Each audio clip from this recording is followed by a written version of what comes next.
नमस्कार। अभी हाल ही में पिछले दिनों चीन ने भारत की सीमा में तवांग यानी अरुणाचल प्रदेश में घुसपैठ की थी।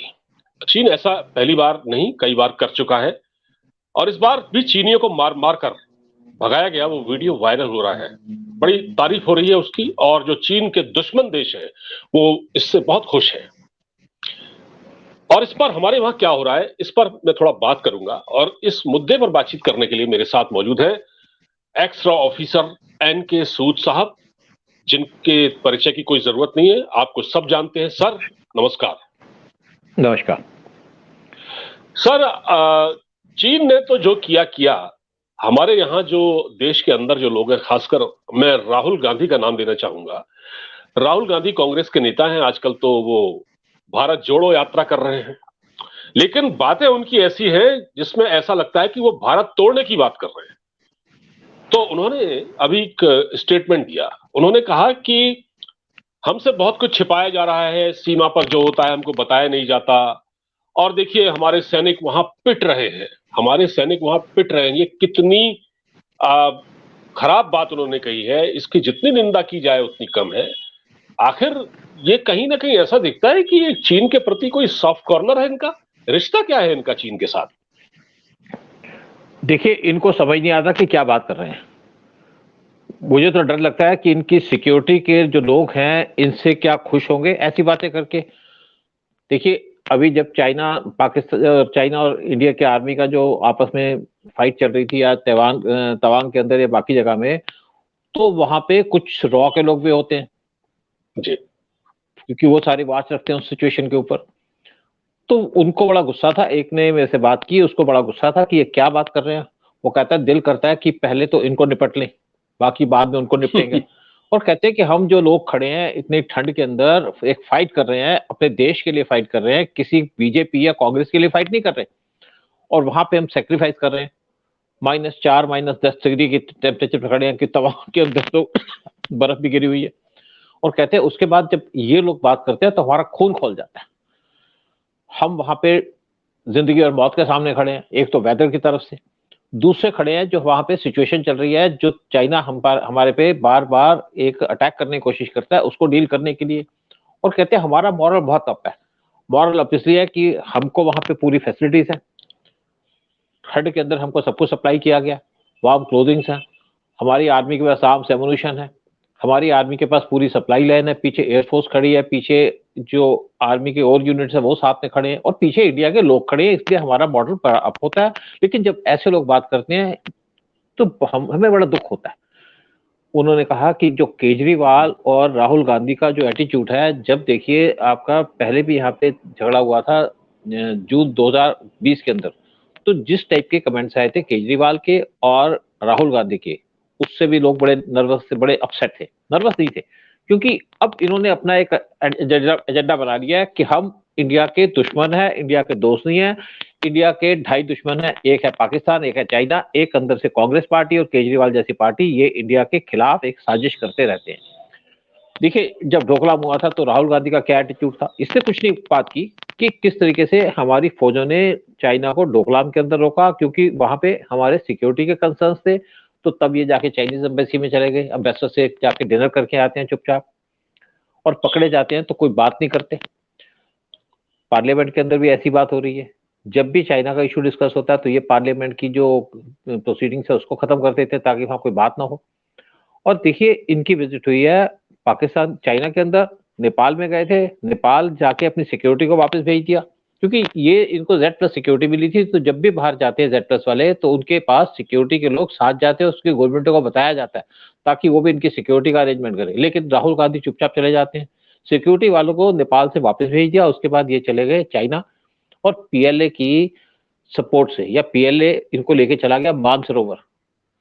उस टाइम पे प्रोपेगेंडा करना था, इलेक्शन का टाइम आ रहा था, और मानसरोवर के अंदर नहीं गए, बाहर जाके फोटो खिंचवा के आ गए, दिखाने के लिए कि मैं हिंदू हूं, क्योंकि अंदर जाते इनको शर्म आती है मंदिर के अंदर।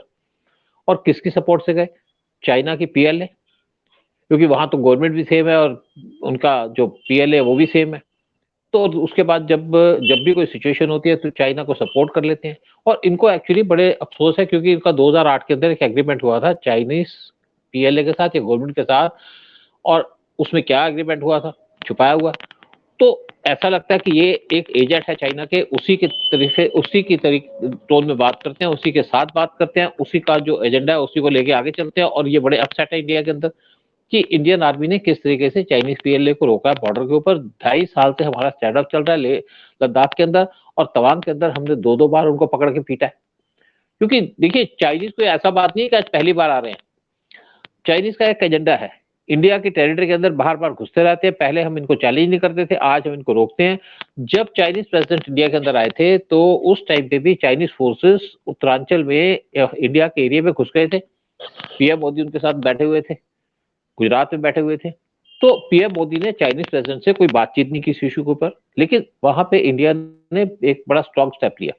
चाइनीज शायद वहां 300-400 थे, तो इंडियन आर्मी वहां पे पूरी स्ट्रेंथ में उनको हेलीकॉप्टर से वहां पे उतार दिया गया और इन्होंने वहां पे चाइनीज को भगा दिया।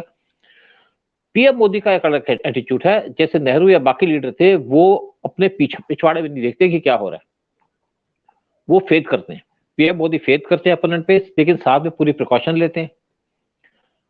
इसीलिए पीएम मोदी को आज तक कहीं पे धोखा नहीं हुआ, वाजपेयी को धोखा हुआ। जब एक बार वाजपेयी की विजिट हुई चाइना में, जब ये फॉरेन मिनिस्टर थे, तो चाइना ने वियतनाम पे अटैक कर दिया और वाजपेयी को वापस आना पड़ा। और कांग्रेस के टाइम में चाइनीज को फ्री हैंड था कि जहां भी आओ, इंडिया के एरिया में घुसो, वहां पे काम करो, बैठो और उसके बाद चले जाओ। और वहां पे चाइनीज क्या थे कि हमारे एरिया के अंदर एक स्लाइसिंग करते थे, मतलब थोड़ा थोड़ा एरिया ले जाते थे। और एक पीछे भी इन्होंने शोर मचाया कि चाइना अपने जो इंडिया के एरिया में एक विलेज डेवलप कर रहा है, लेकिन वो जो विलेज डेवलप कर रहा था वो चाइना ने 1960 में अपने कब्जे में कर लिया था और कांग्रेस ने उसमें कुछ नहीं किया, ना इन्होंने प्रोटेस्ट लॉन्च किया। तो वहां उस विलेज की बात करते हैं। इंडिया के अंदर चाइना के आज घुसने की हिम्मत नहीं है, और जब घुसते हैं तो पिट के जाते हैं। और राहुल गांधी इस चीज से बड़े घबराए हुए हैं, इससे परेशान है कि क्यों आज इंडिया इतना स्ट्रांग हो गया। क्योंकि इन्होंने तो इंडिया को पूरा बर्बाद कर दिया था। कश्मीर का इशू अगर आज पेंडिंग है तो कांग्रेस की वजह से, जवाहरलाल नेहरू की वजह से। और अगर आज अक्साई चिन वो चाइना ने लिया था जब जवाहरलाल नेहरू की गवर्नमेंट थी, और उनसे पूछा गया भाई आपने एरिया छोड़ दिया, लिया क्यों नहीं? कहते भाई हमने इसलिए एरिया लिया कि यहाँ तो बंजर जमीन, हमने क्या करेंगे उसके, मतलब आपने 5180 किलोमीटर का एरिया छोड़ दिया। और आज अगर मोदी या हमारी गवर्नमेंट इन एरियाज को डिफेंड करती है तो इनको बड़ा दुख होता है, अफसोस होता है कि हमने तो कुछ नहीं किया, हमने तो इंडिया को बर्बाद करने का पूरा काम किया था। और ये किस तरीके से गवर्नमेंट इतनी स्ट्रांग होकर के या हमारी आर्मी आज उसी चीज को फेस कर रही है। 2012 की एक पार्लियामेंट के अंदर इंडिया के डिफेंस मिनिस्टर ए.के. एंटनी ने एक स्टेटमेंट दी थी, जब उससे पूछा गया कि आपने यहाँ पे अपना डेवलपमेंट क्यों नहीं कर रहे अपनी साइड ऑफ एलएसी के, तो उन्होंने कहा भाई अगर हम डेवलपमेंट करेंगे तो चाइनीज आ जाएंगे, मतलब डरे हुए थे ये। और आज वहां पे डेवलपमेंट हो रही है, डेवलपमेंट होकर के चाइना इस टाइम पे घबरा रहा है इंडिया से। और ऐसा नहीं है, जो तवांग का एरिया यहाँ पे चाइना कई बार घुस चुका है, और 1962 में घुसा है, उसके बाद भी यहाँ पे कई बार घुस चुका है, लेकिन अब चाइना वहां पे घुसता है तो उसको मार पड़ती है। और तवांग की आज देखिए आप, हमारा जो अरुणाचल प्रदेश का है, जहाँ वहां पे ना तो राशन पहुंचता था, ना वहां पे रोड की कनेक्टिविटी थी, आज यहाँ पे सुरंग बन रही है, यहाँ पे रेलवे लाइन बन रही है तवांग तक आने के लिए। और इवन ब्रह्मपुत्र के ऊपर से एक पुल बना है जिससे हमारी जो रसद लेकर के गाड़ियां जा सकती हैं, वो अरुणाचल में बहुत तैयार है। एक नीचे से सुरंग बनी है जिससे भी सप्लाई हो सकती है कि अगर कोई वॉर लाइक सिचुएशन होती है तो हमारी सप्लाई लाइन ना रुके अरुणाचल प्रदेश के अंदर। और हमारी आर्मी को क्या जरूरत है, उनको है कि गवर्नमेंट उनको सपोर्ट करे, लोग उनको सपोर्ट करें, उनको आर्म्स एमुनिशन मिले, उनको राशन मिले, और अगर उनका आदमी को इंजर्ड हो जाए तो उसको हेलीकॉप्टर से उठा करके वापस लाया जाए। और हर एक जगह पे जितनी भी हमारी आगे जगह है या पोस्टें हैं, चाहे रॉ की पोस्टें हो, चाहे आईबी की पोस्टें हो, चाहे आर्मी की पोस्ट हो, सब जगह में हेलीपैड्स बना दिए, 8 ALG बना दिए, एडवांस लैंडिंग ग्राउंड, जहाँ पे आपके फाइटर प्लेन्स लैंड कर सकते हैं और टेक ऑफ कर सकते हैं। साथ में बफोर की गन्स लगा दी, साथ में हॉट फ्रीजर गन्स लगा दी, साथ में इन्होंने वहां पे मिसाइलें लॉन्च कर दी, साथ में ट्रांसपोर्ट प्लेन्स वहां पे लैंड कर सकते हैं और इनको सप्लाई दे सकते हैं। और इसीलिए चाइना घबराया हुआ, और इसीलिए राहुल गांधी को बड़ा अफसोस होता है। लेकिन ये लोग वो हैं जो देश से नफरत करने लग गए हैं, हिंदुओं से नफरत करते हैं। मैं एक इनका फोटो देख रहा था कि एक इनकी रैली निकल रही थी, जैसे आजकल इन्होंने भारत जोड़ो यात्रा है, उसमें 4 लोग थे जिनकी फोटो दिखाई गई राहुल गांधी के साथ, एक सिख, एक मुसलमान, एक पारसी और एक क्रिश्चियन, हिंदू नहीं था। मतलब हिंदू को तो अपनी कंट्री का पार्ट नहीं समझते, हिंदुओं को एक खत्म करने का इनका एजेंडा है, और उसी एजेंडे पे काम कर रहे हैं, राहुल गांधी हो चाहे कांग्रेस पार्टी। क्रिश्चियन की तो बात मैं नहीं कर सकता सर, लेकिन राहुल गांधी सिखों का भरोसा तो नहीं जीत पाए। खैर, सिख तो इनके साथ नहीं है, चाहे ये कुछ भी कर ले। चाहे ये पगड़ी पहन लें या कुछ भी कर लें, ये सिख इनके साथ नहीं है। लेकिन सर एक बात है कि जब भी कुछ ऐसे चीन के साथ हमारा कुछ पंगा होता है तो इस तरह के स्टेटमेंट इनके आने लगते हैं। सोनिया गांधी का भी मैं एक फोटो देख रहा था, वो चाइना गई हुई थी तो उनका एक फोटो वायरल हो रहा था, और उसमें बात यह है कि हमारे एक और बात मैं कहना चाहता हूं कि जो रक्षा मंत्री थे हमारे, जब कांग्रेस की सरकार थी यूपीए की, तो ए के एंटनी थे। बड़ा उनको कहा जाता था कांग्रेस में सबसे ईमानदार आदमी है वो, और उसके पास ज्यादा संपत्ति नहीं है। उसने वो डर गया था जब उनसे कहा गया था कि वहां इंफ्रास्ट्रक्चर डेवलप करना चाहिए चाइना के बॉर्डर पर। हमारे अगर मान लो कल को लड़ाई होती है तो हमारी वहां रसद कैसे पहुंचेगी, सप्लाई कैसे पहुंचेगी? तो उन्होंने इस पर कोई ध्यान नहीं दिया था। तो ये तो शुरू से इनका एक इंटेंशन रहा है कि ये चीन को लेकर कहीं ना कहीं ये मतलब ढुलमुल वाली जो रणनीति होती है, या ये चीन को डिफेंड करते हैं। देखिए, एक और बात कहूंगा आपसे कि जब सर्जिकल स्ट्राइक हुई थी पाकिस्तान के ऊपर, तो उस टाइम केजरीवाल राहुल गांधी ने गवर्नमेंट से सबूत मांगा था कि इसका सबूत दो। और जो वहां पे सोल्जर्स थे, एक सोल्जर की मैं देख रहा था कि उसकी रिटायर होने के बाद उसकी स्टेटमेंट आई कि हमें इतना गुस्सा आया कि हमसे पूछ रहे हैं, हमारा भाई पूछ रहा है कि आप गए थे वहां पे? उन्होंने कहा मेरे दोस्त के तो, एक साथी के तो पैर में गोली लग गई थी, एक के गोली लगी थी, बाकी कोई इंजर्ड नहीं हुआ था। कहते हमारा दिल करता है कि हम अपनी जो पिस्टल है वहां छोड़ करके इनकी तरफ घुमा दें। ये देश के दुश्मन है। जैसे हमारे पहले सीडीएस ने भी कहा था कि हमारे ढाई दुश्मन है, एक चाइना, एक पाकिस्तान, और आधे दुश्मन बैठे हैं अंदर, वो कम्युनिस्ट बैठे हैं और कांग्रेसी बैठे हैं और केजरीवाल जैसे जो हमारी आर्मी से क्वेश्चन रेज करते हैं। और ये बेसिकली इनका पावर में तो इनको पता आ नहीं सकते। तो ये इस तरीके से बात करके लोगों को भड़काने की कोशिश करते हैं, लोगों को मिसडायरेक्ट करने की कोशिश करते हैं, और उसके अंदर देश को के खिलाफ की बात करते हैं। मोदी के खिलाफत नहीं है इनको, इनको खिलाफत है देश से, कि देश मजबूत क्यों हो रहा है। देखिए, मैं आपको बताऊं कि मैं अरुणाचल प्रदेश में रहा हूं, गया हूं कई बार वहां पे, और मुझे पता वहां के कैसे हालात होते हैं। वहां पे लीचीज होती हैं, इतनी बारिश होती है, वहां पे सर्वाइव करना बड़ा मुश्किल होता है। और वहां पे जितने भी हमारे ऑफिसेस थे, चाहे रॉ के थे, चाहे आईबी के थे, चाहे उनके पास कच्चे कच्चे मकान थे, और ये पक्के मकान तब बने हैं जब पीएम मोदी की वहां गवर्नमेंट आई है। आप देखिए कैसे आदमी -10 में, -4 में वहां पे जिंदा रहेगा, कैसे वहां पे उसको सप्लाई पहुंचेगी। रोड्स नहीं है, क्योंकि वहां पे रोड्स बनाने की दिक्कत भी है, लेकिन अभी सब जगह में कोशिश की जा रही है कि वहां पे रोड्स बनाए जाए जहां तक भी पॉसिबल हो, और बड़ी स्पीड से काम किया जा रहा है। और हमारा जो इंफ्रास्ट्रक्चर बन रहा है आगे बॉर्डर पे, उससे बड़ा इम्पैक्ट पड़ रहा है, जो प्रेशर पड़ रहा है चाइना के ऊपर। हम बेसिकली कोशिश कर रहे हैं कि हम पाकिस्तान, चाइना से जो हमारा एरिया उन्होंने खींचा है उसको वापस लेने की तैयारी कर रहे हैं। और तैयारी तब करेंगे ना जब हमारा इंफ्रास्ट्रक्चर होगा और रोड्स बनाए जा रहे हैं। इसलिए चाइना परेशान है, और इसलिए ये परेशान है कि इन्होंने तो कुछ नहीं किया, इन्होंने तो इतना माल गवा दिया। इनको बेसिकली ये उस टाइप के लीडर है जैसे पाकिस्तान के लीडर है कि सारा माल अंदर कर लो और देश को कुछ ना दो। जैसे राजीव गांधी था, उसने कहा 1 रुपए में से 15 पैसे लोगों पर पहुंचते हैं, बाकी जाते कहाँ पे है? इनकी जेब में जाते हैं, चाहे कांग्रेस की जेब में जाए, चाहे इनके बाकी रिश्तेदारों की जेब में जाए। लेकिन आज सारा पैसा लोगों के पास जाता है। आप देखिए कि एक बड़ा लंबा प्रोजेक्ट चल रहा है नॉर्थ ईस्ट का, नॉर्थ ईस्ट की डेवलपमेंट का। वहां पे इंफ्रास्ट्रक्चर नहीं है, क्योंकि वहां पे जो एमपी की सीटें बहुत कम है। मणिपुर में हजारों करोड़ का खर्चा किया गया, इंफ्रास्ट्रक्चर दिया गया, वो भी तो पार्ट है इंडिया का। और वहां पे इसीलिए मिलिटेंसी है। इसी तरीके से नागालैंड या बाकी जगह में, असम में, वहां पे डेवलपमेंट का काम चल रहा है। नहीं तो ऐसी सिचुएशन हो जाती है, ब्रह्मपुत्र पे जब पानी बढ़ जाता है तो वहां पे लोगों को छुपने की जगह नहीं मिलती। और वहां पे पूरा इंतजाम किया जा रहा है, रोड्स बनाए जा रहे हैं, ब्रिजेस बनाए जा रहे हैं, बाकी चीज बनाई जा रही है, और सारे जो ब्रह्मपुत्र के आसपास के एम्बैंकमेंट्स उनको स्ट्रॉन्ग किया जा रहा है। और जो डेवलपमेंट का काम चल रहा है अरुणाचल प्रदेश के अंदर, वहां पे इस टाइप पे मेचुका एक ऐसी जगह है जहां पे इनको ऑयल गैस मिलने का वो है, यूरेनियम मिला है।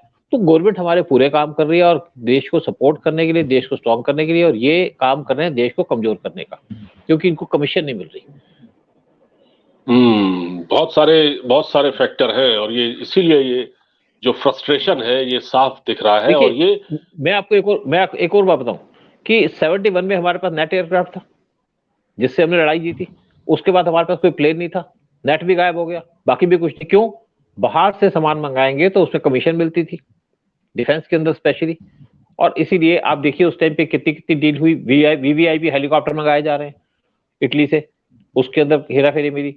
और चीजें मंगाई जा रही है, उसके अंदर हेरा फेरी। फोर्स आई तो उसके अंदर गड़बड़ थी।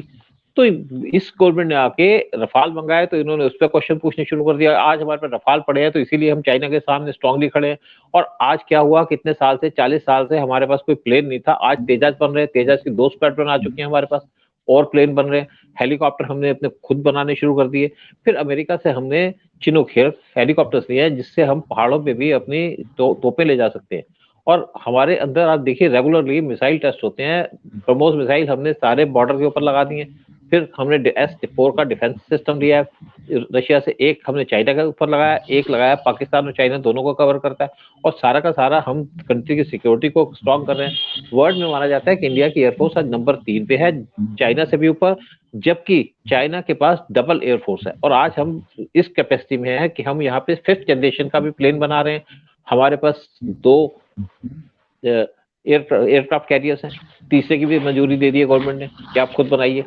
और देखिए हमारे इस टाइम पे 40 वॉरशिप्स बन रहे हैं पूरे इंडिया के अंदर। चाइना को हम काउंटर करने में लगे हैं, पाकिस्तान को तो हम बहुत पीछे छोड़ा है, और ये लोग देश को पीछे खींचने के चक्कर में है।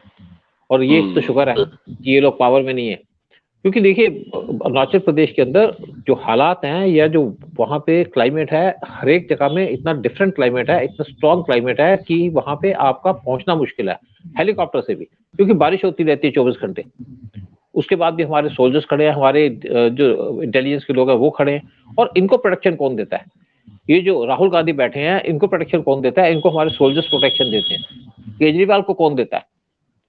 पुलिस के लोग बैठे हैं जिनको गालियां देता था, पंजाब पुलिस के बैठे हैं। तो ये अपने आप को सेफ इसीलिए समझते हैं कि इनको सिक्योरिटी मिलती है इंडिया की डिफेंस फोर्सेस के द्वारा।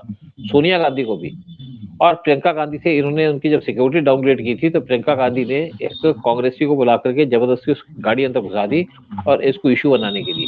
देश का खाते हैं, देश के लिए लायबिलिटी हैं, और देश के पैसे का ये बेसिकली मिसयूज करते हैं। और आज यहाँ पे रैलियां की जा रही हैं, पैसा कहाँ से आ रहा है वो भी क्वेश्चन मार्क है। और पार्लियामेंट के अंदर एक क्वेश्चन उठना था, सोनिया गांधी का जो एक राजीव गांधी फाउंडेशन है उसको पैसा दिया था चाइनीज एम्बेसी ने, तो उस पर क्वेश्चन उठना था, इसलिए इसने पार्लियामेंट से वॉकआउट करा दिया। ये इनका कैरेक्टर है, ये इनका एक मोटो है देश को चलाने का। बिल्कुल ठीक कहा आपने सर, ये बिल्कुल ठीक कहा है कि जो बाहर का जो दुश्मन है उससे तो हम निपट लेंगे, लेकिन जो घर के अंदर बैठे हुए हैं दुश्मन और गद्दार टाइप के लोग, इनसे तो निपटने में थोड़ा वक्त लगेगा, और बहुत सरकार को बहुत सोच समझ कर इस पर काम करना पड़ेगा। बहुत बहुत धन्यवाद सर हमसे जुड़ने के लिए, इस पूरी जानकारी के लिए। नमस्कार, जय हिंद। जय हिंद, नमस्कार।